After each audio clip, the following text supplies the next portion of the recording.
Hi, boys and girls. It's Miss Harkrider again. We are going to start with Chapter 10. Burp, burp, burp, burp. Then there's a moment of silence. 40. Don't stop now, Jimmy and Bobby cheer for Frederick. You're almost there. Just 3 more and you'll beat the record. No more, Frederick pounds his chest. There's nothing left. I'm too pooped to burp. Next, Jimmy calls out, holding up the mermaid. Who is going to be next? Who is going to win this beauteous mermaid? I look at the mermaid, blonde hair, blue, plastic body and tail. She has a jewel in her stomach. Jimmy touches the mermaid's jewel and this weird music comes out. The mermaid is so ugly. The music is so out of tune. I want that mermaid. I raise my hand. Amber Brown, Jimmy calls out. It's your turn. I walk up and burp and burp and burp. Naomi and Alicia start doing burp cheers for me. 29 burps, not enough, but I'm getting better. Yesterday, it was 26. You're such a lady. Not. Hannah sneers at me. I say, why, thank you. Immature baby, she adds. I curtsy. Gas bag, she says. I burp at Hannah. Just one burp, but it's a good one. Hannah walks away. Round 15 to Amber. Gregory is keeping track. The burping competition ends for the day. Only one more week until someone wins the mermaid. Brandy is standing nearby. I look at her and smile. Brandy comes up to me, grins, and raises one eyebrow. Good work, Amber. You may just become burp queen of the 4th grade. I grin back. Thank you, but it's going to be hard to win. I'm not allowed to practice in elementary extension or in detention, and my mom has outlawed burping in the house. She says it's disgusting, and she got mad when I burped at her instead of saying hello. I need more practice to win the mermaid. Her burpness, Brandy giggles, and then she says, you know, if I could burp, not by accident, I would join the competition. I really like that dumb mermaid too. I think for a minute and then say, listen, if I win her, we can share custody. I'll keep her 1 week and you get her the next. Brandy looks at me. That's really nice of you. I smile. She says nothing, looking like she's making a big decision, and then says, listen, you can come to my house after school to practice. I'll be your burp coach, and I'll even braid your hair if you want to. I would like that. I grin, a humongous grin. Well, we'll tell our moms tonight, and then you can come over tomorrow, she says. I can't wait. Chapter 11. Dear Justin, thanks for writing to me. I wished you were here. You probably wouldn't like being here because I'm in detention, which I got because I lost my head in elementary extension. Oh, and I added the used gum you mailed me to our gumball. It was a good idea to put a wet paper towel around it and put it in a baggie. It did leak a little, though. I'll keep adding to the ball. I just wish that you could add the gum yourself. I also wished your handwriting was better. I wish to ask you a few questions about your new school's lunch menus since it's so hard to read your handwriting. Do they serve warm rolls or warm rolls? Did you really have to eat pimpled feet, or was that pickled beets? Either one sounds really gross. Do the kids at your school really call the cafeteria hamburger that? Oh, wow. I have another question. Do they teach penmanship at your new school? I have another question. Since you're living down south now, are you going to start talking funny? Are you going to think that I talk funny? It's too bad you weren't here. Jimmy and Bobby are having a burping contest. You should see the prize.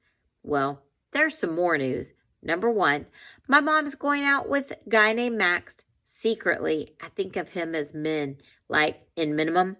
I haven't met him yet, and I really don't want to meet him either. Number 2, I wish my father would move back. Number 3, and you too. Number 4, I've learned to snap my fingers. Number 5, oh, you know what? I'm becoming friends with Brandy Colwyn. She's really nice. You would like her. I hope that you have a new friend too. Just don't like him or her more than you like me. Your friend, Amber. P.S. Don't eat too many of those worm rolls. Brandy, the elementary extension teacher, says sweetly, your mother is here to pick up you and Amber. It's interesting how some teachers get this really sweet voices when parents are around. I'm so glad that Mrs. Holt uses her sweet voice with her students, not just with the parents. As we grab our books, I whisper to Brandy, I hope your mom is very strong. Why? She whispers back. Well, she's picking us up. I grin. We both start to laugh a lot, but we don't get detention. I think that's because Miss Colwyn is standing there waiting, or maybe the teacher's in a better mood. I know that I'm in a great mood.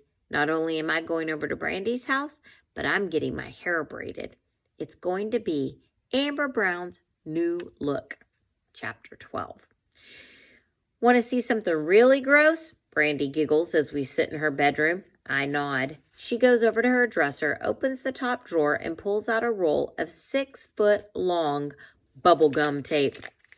Am I allowed to say something about Justin? I ask her, a little afraid that she'll get mad again. She nods. As long as you don't compare us or make me feel like I just got picked for the friend team because there is no one else left.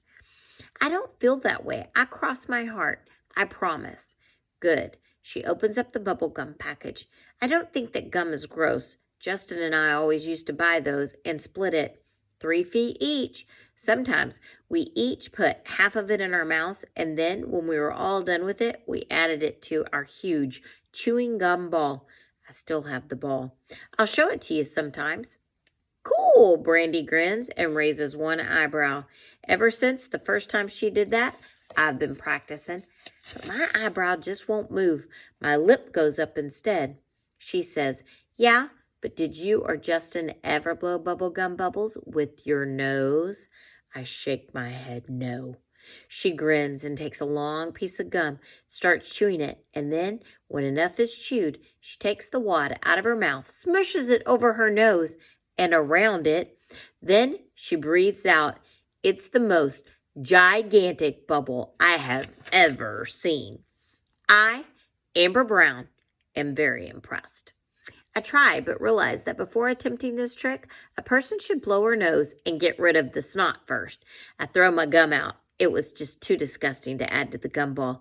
Now, Brandy takes out a box. Let's do the hair weaving. I sit down on a chair.